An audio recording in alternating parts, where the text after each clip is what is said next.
He aims to sneak out his wife's secret, has to know his wife is mute, but only this mute bride knows how tiring the act is. When she enters the house and sees her room's light on, she suddenly has a bad feeling. Meanwhile, the husband is desperately searching, caught red-handed by his wife. Just yesterday, husband got another call from kidnappers. Right now, the husband doesn't know it's his wife calling. Listening to the demands of divorce or paying $2 billion, he keeps playing the game. His goal is to drag the call past 10 minutes. That way, he can analyze the kidnapper through technical means. Here in his husband's resolute stance.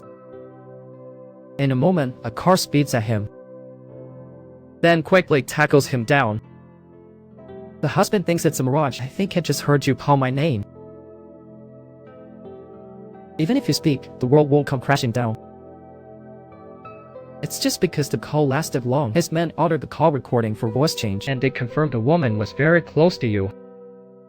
He can't quite believe it because this voice sounds just like his wife. To verify his suspicion, husband suggested comparing a recording with 406. Check if it's the same person. The next day, his associate called with the results. He was surprised to learn the match rate was 99. He knew his wife was faking, but he never expected the caller was his wife. Thinking about his wife calling from the rooftop, when she saw him, she nervously hid her phone. Presumably, it was the phone used to call him. He intended to find that phone in his wife's room, but his wife was very clever. She had hidden the phone above the drawer. The wife clearly doubted him, so she took out her phone to call him. Sure enough, it rang in the living room. The husband was planning how to lie. Suddenly, he noticed something. He slowly pulled up her lace lingerie, making her awkward. The husband didn't think his wife liked this. God knows this was a gift from her mom to please her husband. But then, she couldn't explain what faking. She could only keep grabbing what he held. But with that grab, they both fell onto the bed. They were closer than ever before. After a minute, the husband suddenly realized. He rushed out the door. The first thing on my wife's mind was the phone. After coming out, my husband walked 5 laps around the yard. For some reason, his heart wouldn't calm and raced uncontrollably. He scolded himself as weak. He lost control over this. Every night at 10 o'clock, he got another call from 406.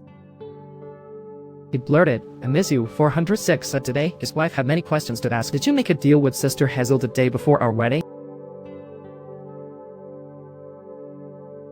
Told her what happened. Hearing her husband confess, because whenever I fell down in childhood, I would see Hazel practice in sign language. I'd uplift myself because she had no status or support in the household. I wanted to help her escape that cruel hell. I hoped she could live freely at home with me. But unexpectedly, I became her new hell. She surely wants a divorce. I want to ask if Hazel really wants a divorce." His wife interjected because she no longer wanted to wait in hope. For 3 years, she saw no hope. Husband seems to get it when she hangs up, but the wife doesn't know. Her words totally made things spiral out of control.